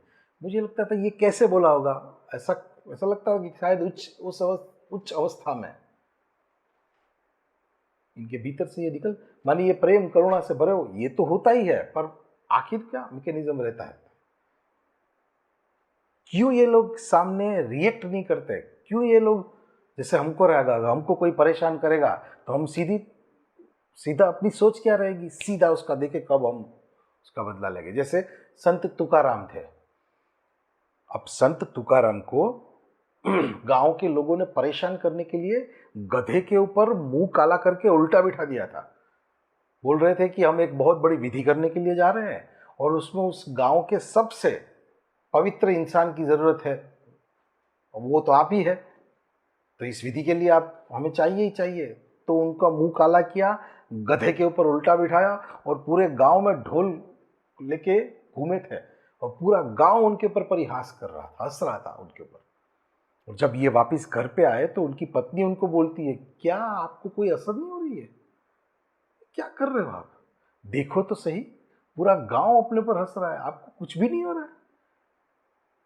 संत तुकाराम बोले, तू भी गजब बात कर रही है, कहां कोई अपना बुरा कर रहा है? देख, अपने पास अन्न खाने को अन्न नहीं है, कुछ भी नहीं है, ये गांव के लोग कितने भले हैं, कितने प्यारे हैं। ये देख, अपने लिए दिया ये केले का हार, ये देख ये सब्जी का हार, ये देख ये फूलों का हार, ये देख अपने घर पे कई दिन तक चल सके इतने खाने की चीजें आ गई है। तो कितने अच्छे लोग हैं ये।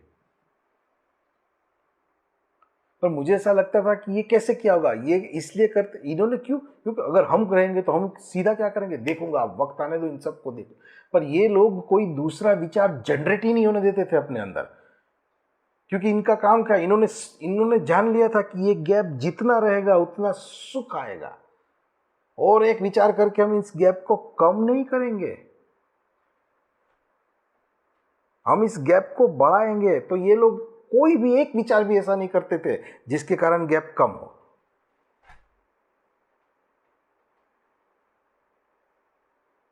क्योंकि इनका तो कार्य करने का माने, इनका तो उद्देश्य ही है कि ये गैप बड़ा हो, ये आत्म साक्षात्कार और बड़ा हो और बड़ा हो, एक विचार से दूसरे विचार के बीच अंतराल और बढ़े।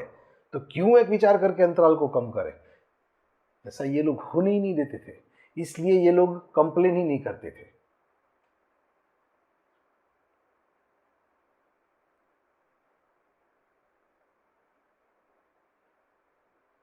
तो हम थे वो राजा के पास, अब्राहम करके जो राजा पर्सिया से कबीर जी के पास आया था उस आत्म साक्षात्कार को प्राप्त करने के लिए।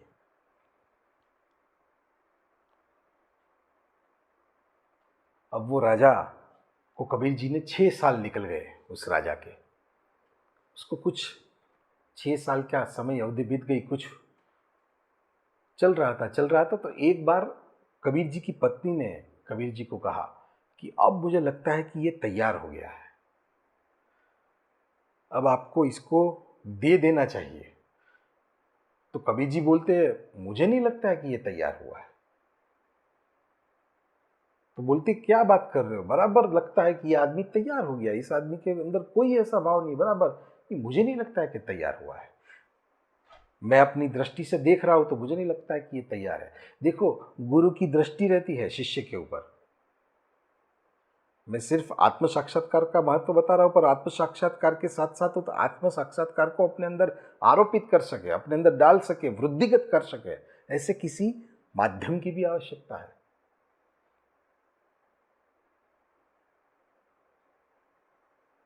तो कबीर जी ने बताया, ये जो गुरु रहते हैं ना, ये सिर्फ ऐसा नहीं है, अगर हमारा किसी गुरु के साथ, किसी आत्म साक्षात्कारी गुरु के साथ कभी भी संपर्क हुआ तो ये कभी भी नहीं मानना चाहिए कि चलो आज माने ये तारीख को हम मिले तो हम आज मिले। ये गलत बात है, हम आज नहीं मिले हैं। ये आत्म साक्षात्कारी सदगुरु जानते हैं, वो उस इंसान को जन्म हो उससे पहले उसकी आत्मा के ऊपर उनकी पकड़ रहती है। वहां से उनको बराबर कहाँ किस माता के यहाँ पे जन्म देना है, कौन सा वातावरण उसके आसपास रहेगा, ये कौन से कर्म भुगतेगा, और कैसे कैसे कैसे करके ये इस टाइम पे इस जगह पर यहाँ पर मेरे से मिलेगा, ये सब सेट करके रखते हैं। और उसी टाइम पे इसी टाइम पे वो इंसान वहाँ पर उसको मिलता है। ये पूरे का पूरा सेटिंग करके रखते हैं। टाइम तक निश्चित होता है कि कहाँ कब मिलेंगे। इतना सारा जबरदस्त इनका सेटिंग रहता है। तो शिष्य को तब लगता है क्या, मैं तो आज ही मिला हूं, आज मिल लिया इनसे। ये इनसे नहीं मिला रहता है, वो इनसे नहीं मिला, ये इन्होंने मिलवाया है। ये लोग उन तक पहुंच ही नहीं पाएंगे, हम लोग इन तक पहुंचना ही असंभव है। इसलिए तो मैं बोल रहा हूं कि ये अवसर है, उन तक पहुंचना असंभव है, क्योंकि ये एकदम खाली, इनके अंदर लिमिटलेस, माने इनके अंदर वो विश्व की चेतना ले रही है, तो वो तो एकदम उच्च अवस्था में है और हम उस अवस्था में है नहीं। तो हमारा और उनका संपर्क कभी हो ही नहीं पाएगा, कभी मिल ही नहीं पाएंगे। जब तक ये मिलवाएंगे नहीं तब तक हम कभी भी मिलेंगे नहीं। इसीलिए था ना कि जब महात्मा बुद्ध जी को बौद्धत्व प्राप्त हुआ तो वो उन्होंने पहले की पहली जो इच्छा की थी वो थी कि मैं इस देह को अब छोड़ देना चाहता हूं। तो कहते हैं, ऐसी कहानी है कि ऊपर से देव आए थे, देवों ने आके बोला, ये अब क्या कर रहे हैं। बुद्ध भगवान के अब क्या करूं, क्योंकि जिसको मेरे माने जिसको इस परमात्मा को, जिसको वो परमात्मा की अनुभूति करना है वो तो अपने आप भी कर ही लेगा, और जिसको नहीं करना है उसके पास अगर मैं कितना भी जाके जाऊंगा वो नहीं करने वाला है। तो जो नहीं ही करने वाला है उसके लिए क्यों जाऊं, और जो करने वाला है उसको मेरी जरूरत नहीं, वो अपना रास्ता ढूंढ ही लेगा। पर देवों ने कहा, एक वर्ग ऐसा भी है, अगर उसके पास आप गए तो ही होगा। आप ऐसे वर्ग के लिए जाइए, ऐसे वर्ग के लिए चाहिए समाज में।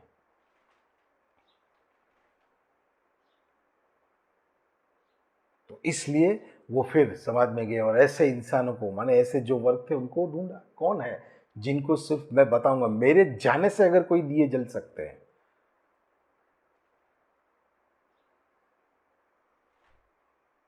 तो ये सामने से आए, हम उन तक नहीं पहुंच सकते, बहुत बड़ी बात है। क्योंकि अपने देखो, अपने भी दो दोस्त रहते हैं, तो अपना जो दोस्त रहेगा उसके विचार अपने जैसे ही रहेंगे, तभी तो हम दोनों दोस्त थे। सही है, या उसके जैसे ही विचार रहेंगे। तो इनके तो इनको तो कोई विचार ही नहीं है, ये तो खाली है, निर्विचार। विचार ही नहीं है तो कर्म ही नहीं होते, कर्म ही नहीं होते तो इनका पूरा खाली। तो इन तक तो हम कभी पहुंच ही नहीं पाएंगे। पहुंच पाए इनका मतलब इनके भीतर की करुणा। मैंने कहा ना, गुरु से मिलते हैं तो वो अपने कर्मों को जलाते हैं, अपने कर्मों को चूसते हैं, अपने कर्मों को खींचते हैं। इससे एक गर्मी निकलती है, हीट निकलती है, गंदगी निकलती है, वो सारी की सारी ये लोग चूसते हैं और सामने वाले को एहसास भी नहीं होता है, क्योंकि इतनी भरी रहती है, उसको एहसास भी नहीं होता है। जैसे ही इनके सामने आए की चूसना शुरू हो जाता है। ये खाली रहते हैं, इनका कार्य रहता है, वो कर्मों का चक्कर लेंगे लेंगे लेंगे, ये देखेंगे नहीं। तो अगर ऐसा कोई आत्म साक्षात्कारी माध्यम जीवन में मिल गया तो समझो बहुत बड़ा काम हो गया।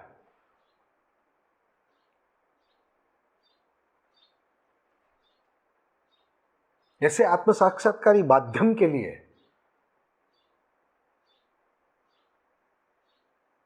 अपने आप को एक स्तर पर रखना पड़ेगा, अपने आप को।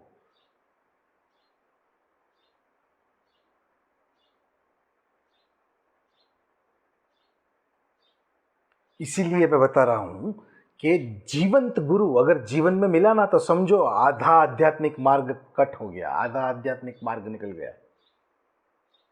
जीवंत गुरु जीवन में मिला इसका मतलब समझो कि आधा मार्ग क्लियर हो गया, आधे पहुंच गए हम।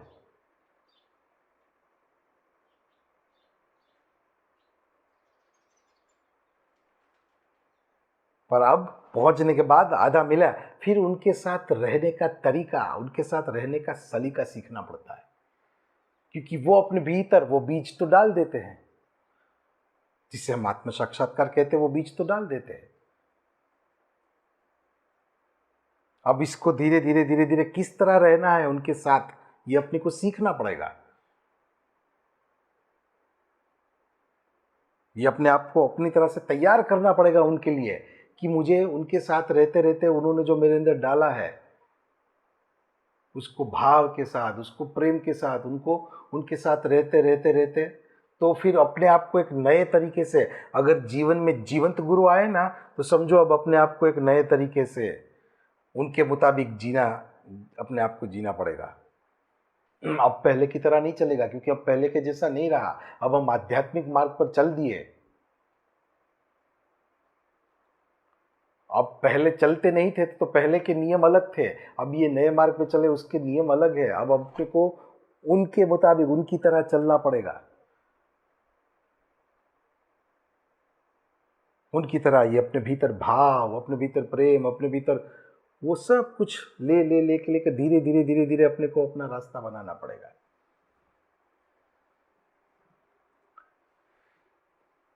जैसे इन सारे शिष्यों ने रास्ता बनाया।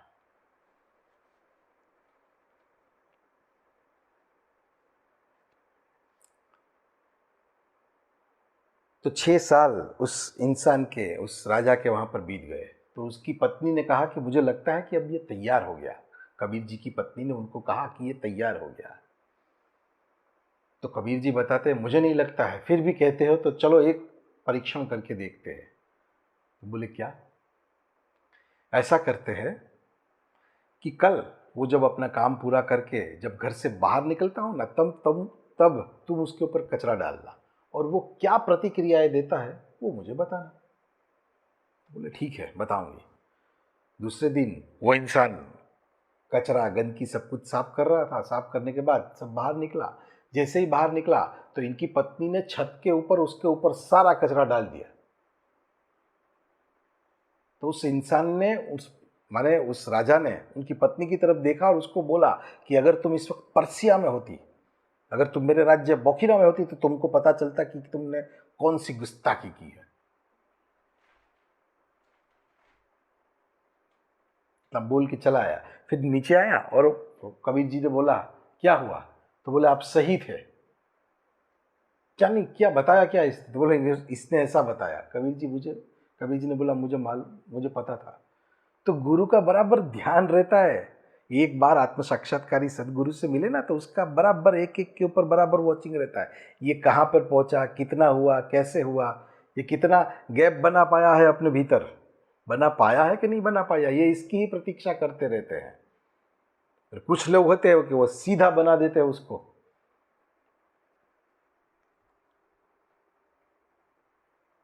कुछ लोग होते हैं जो नहीं बना पाते हैं।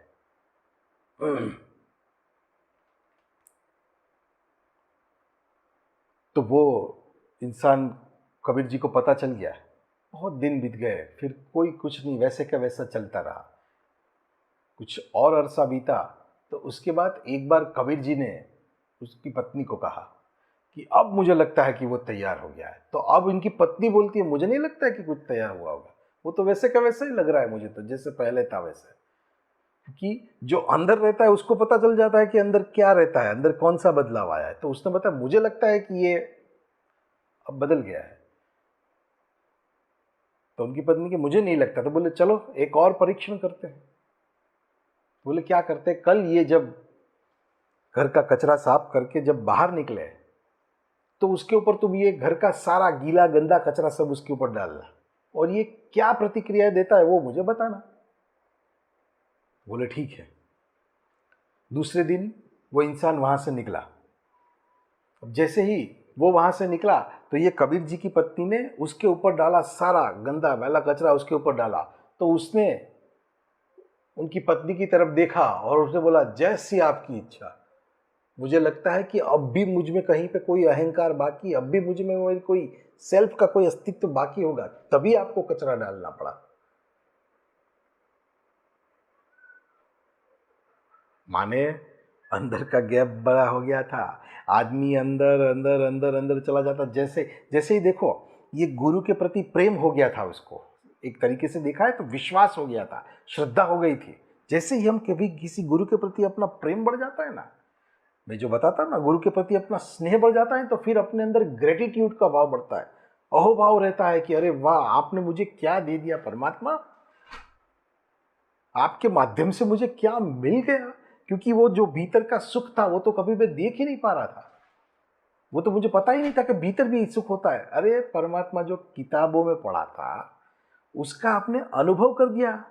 मैं वो इंसान हूं जिसको परमात्मा की जानकारी भी नहीं मिल सकती, उसका आपने अनुभव करवाया। ये बहुत बड़ी बात है मेरे परमात्मा, मेरे ईश्वर, मेरे भगवान, आपकी बड़ी कृपा हुई, आपकी बड़ी कृपा हुई। अहोभाव से भर जाता है इंसान, क्योंकि वो सुख दिया है परमात्मा ने उसको, तो अहोभाव से भर जाता है। और जितना अहोभाव से भरता है उतना आदमी और उसके वाइब्रेशंस बढ़ते हैं और उसका चैतन्य बढ़ता है, आदमी और ऊपर ऊपर ऊपर ऊपर चला जाता है। इसलिए आदमी ऊपर ऊपर ऊपर ऊपर ऊपर ऊपर रहता है ना, तब अहोभाव से भरा रहता है, तब आदमी ग्रेटिट्यूड से भरा रहता है। जब आदमी नीचे रहता है तो आदमी बदला लेने का भाव है, तब तब आदमी माने शिकायत के भाव पे रहता है। जैसे 6 साल पहले वही राजा नीचे के स्तर पे था, तो उसने बोला अगर तुम मेरे राज्य में होती तो पता चलती। तो कबीर जी को पता चल गया कि ये अभी वहां पर है, अभी ये यहाँ पर आया नहीं है। अब ऊपर आया तो वो अहोभाव से ही भरा रहेगा, क्योंकि अब ये अहोभाव भी सिर्फ बोलने के लिए नहीं, उसको वो चैतन्य महसूस होता है। गुरु के प्रति श्रद्धा सिर्फ सब लोग कर रहे हैं इसलिए नहीं करनी है, गुरु के प्रति श्रद्धा अनुभव से होती है। मैं यही तो बोल रहा हूं, ये सारा का सारा खेल इस आत्म साक्षात्कार के ऊपर निर्भर है। तो ये सबसे पहली आवश्यकता ये है कि कोई अपने को ऐसा मिले जो अपनी आत्मा के साक्षात्कार करवाए, अपने सतत चलते हुए विचार में से थोड़ी सी जगह बना दे अपने अंदर, और हम वो जगह बना दे बस एक बार। तो फिर अपने को अपनी अपनी तरफ से उनके उनके प्रति प्रेम करके, उनके प्रति चित्त रखकर अपने चित्त को शुद्ध करते करते करते उस जगह को और बड़ा करना है। पर पहली बार कोई ऐसा चाहिए जो सारे की सारे विचारों को तोड़ सके। उसके लिए बहुत साधना की आवश्यकता पड़ती है। ये बहुत कठिन प्रक्रिया है, इसलिए ये बहुत अरसों के बाद होती है, ये बहुत हजारों सालों के बाद आते हैं ये माध्यम। तो अगर उनके साथ हो लिए तो एक ही जन्म में जन्म मृत्यु के चक्कर से मुक्त।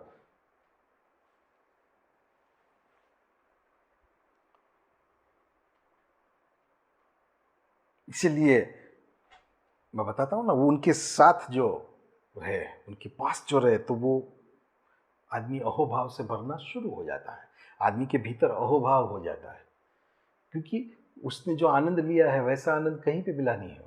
तो ये लोग, ये जो श्रद्धा, ये विश्वास, ये सब अनुभूति के ऊपर आधारित, ऐसा नहीं है वो बोल रहा है, वो अनुभव होता है कि इनके माध्यम से मुझे परमात्मा मिला, इसलिए ये मेरे लिए परमात्मा है।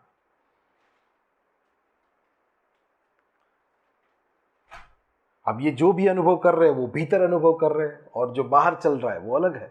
तो बाहर के इंसान को इस भीतर के आनंद का पता नहीं चलेगा।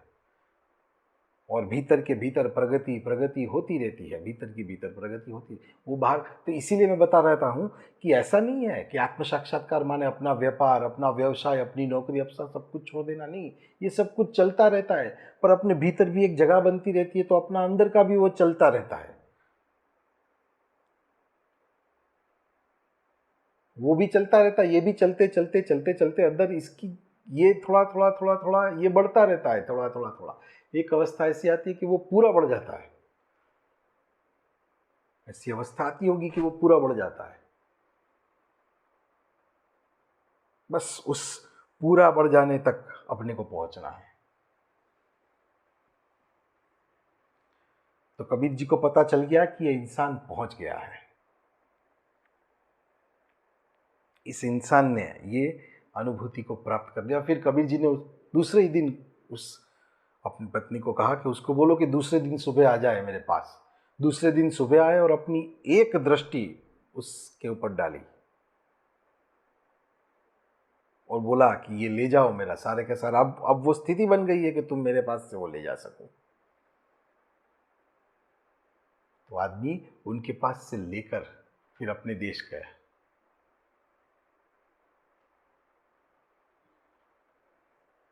वो अपने देश जाता है और अपने अपने देश में भी वो फिर एक झाड़ के नीचे, अपने गांव में अपने झाड़ के नीचे रहता है।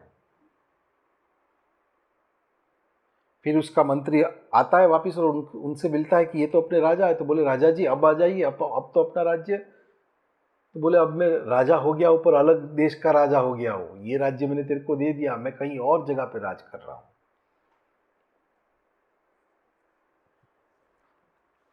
तो ये सारी की सारी विधि गुरु के सानिध्य में हो सकती है। आत्म साक्षात्कार का महत्व इसीलिए मैं बार बार बता रहा हूं, और इसी आत्म साक्षात्कार के लिए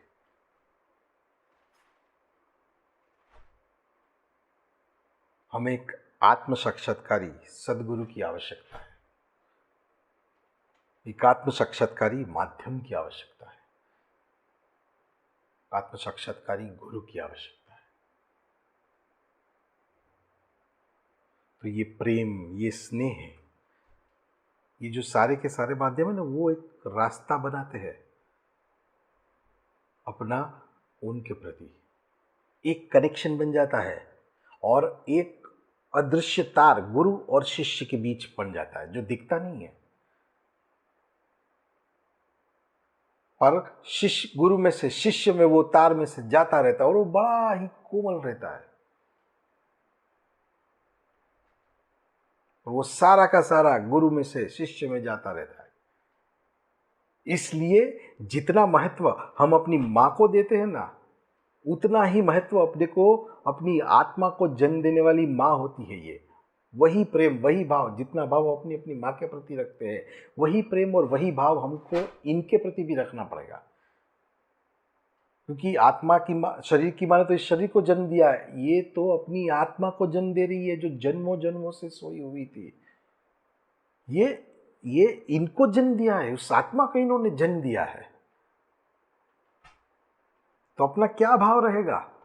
जो इंसान जन्मों जन्मों से किसी, समझो कि एक जेल में फंसा हुआ है और उसको कोई बाहर निकालता है, तो जो निकालने वाला है उसके प्रति क्या भाव रहेगा? वैसा ही है, किसी ने पहली बार अपने को बाहर निकाला और वहां से फिर सच्ची प्रगति शुरू होती है।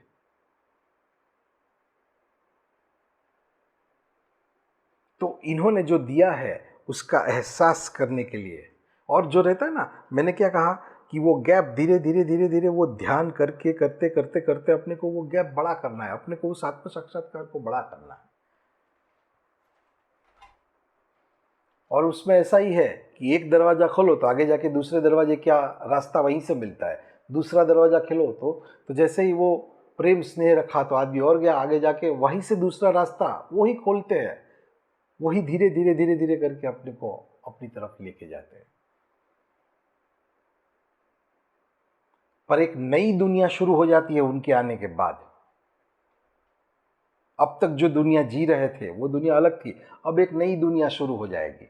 वो दुनिया में अपने को लेके जाएंगे, वो अपने भीतर की दुनिया जो आज तक देखी नहीं होगी, सुनी। और ये वर्तमान में होगा, अगर ये हमारे साथ आज होगा ना तो ये नया ही होगा, क्योंकि ऐसा किसी के साथ हमने तो सुना नहीं होगा। तो अपने साथ होगा तो नया ही होगा, याद रखो, ये एक अलग ही होगा। ऐसा किसी के साथ अगर मैच करने के लिए जाएंगे तो मिलेगा नहीं, कहीं पे भी मैच करने के लिए नहीं जाएगा, कोई भी बुक में नहीं मिलेगा, कुछ नहीं मिलेगा, क्योंकि ये अपना अनुभव है, अपने अंदर की यात्रा है। तो ये अलग ही होगी, सबकी यात्रा अपनी अपनी अलग यात्रा ही रहती है। उस यात्रा में सिर्फ एक ही सहभागी है, ये है वो आत्म साक्षात्कार, वो ही अपने साथ रहता है, बाकी कोई नहीं रहता है। अगर इस यात्रा में आगे निकले ना, तो इस आत्म साक्षात्कार के मार्ग से आगे निकले तो उस यात्रा में केवल एक ही अपना पथ प्रदर्शक है, एक ही यात्री अपने साथ है, वो सदगुरु, वो ये माध्यम, और कोई नहीं। इसलिए इनका महत्व जानना बहुत आवश्यक है कि ये कौन होते हैं।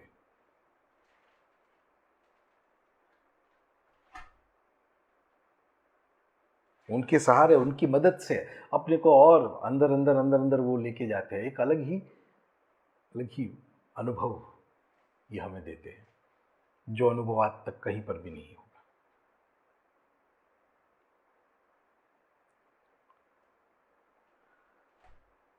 तो ऐसे आत्म साक्षात्कारी सदगुरु,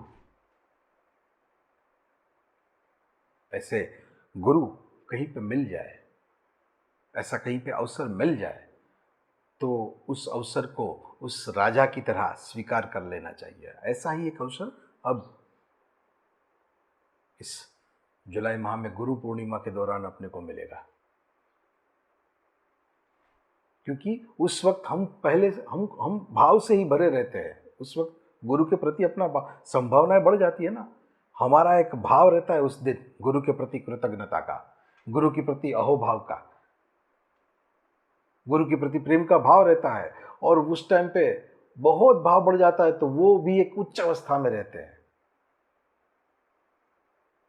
तो उस वक्त कनेक्शन होना एकदम ईजी है, उस वक्त कनेक्शन होने की संभावना सबसे ज्यादा है।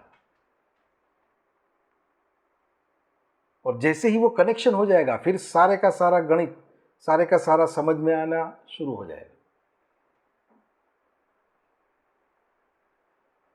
फिर एक अलग स्तर पर इंसान चला जाएगा। तो हम ऐसे किसी आत्म साक्षात्कारी सदगुरु से जुड़े, हम ऐसे किसी आत्म साक्षात्कारी सदगुरु से मिले, और हमारी भी वो आत्म साक्षात्कार की यात्रा शुरू हो। इसी भाव के साथ आज के दिन को विराम देते हैं। नमस्कार।